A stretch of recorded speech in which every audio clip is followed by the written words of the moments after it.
Symptoms of bad shift cable. Number 1. Broken shift cable. When your shift cable breaks, you will not be able to shift into any gears. You also won't be able to shift out of park.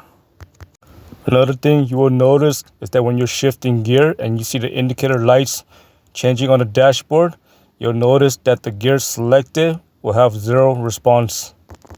At this point, it is best to remove the center console and inspect the shift cable. Make sure the shift cable is actually attached to the shift assembly. If it is detached for some reason, inspect the bushing on the shift assembly. If it is worn or loose, it is time to replace it. The second problem is going to be the indicator light on the dashboard is not matching with the gear selected on the gear selector. Currently on my gear selector, it is showing park. However, if you look at the dashboard and let's just say it shows reverse, that means the indicator light on the dashboard and the gear selector are not matching.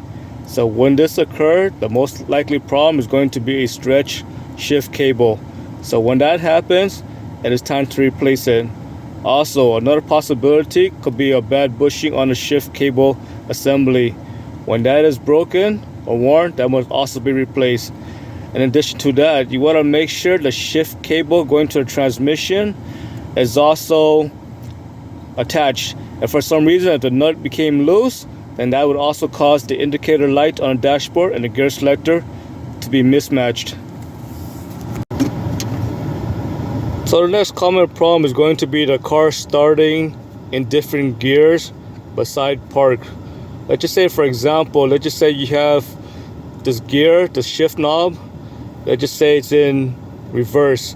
And let's just say if you step on the brake pedal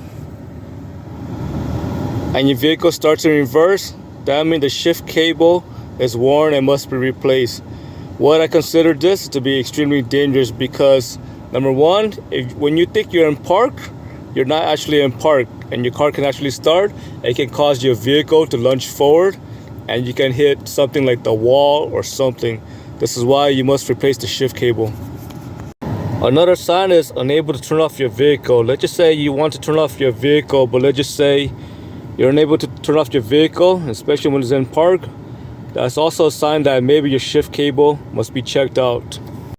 You want to make sure that nut on the shift cable is not loose. Also, you want to make sure the shift cable did not come out of place on the transmission. If it is loose or broken for some reason, go ahead and replace the shift cable, exactly what I am doing here. Thank you for watching. Subscribe to Top 5 Auto Repairs.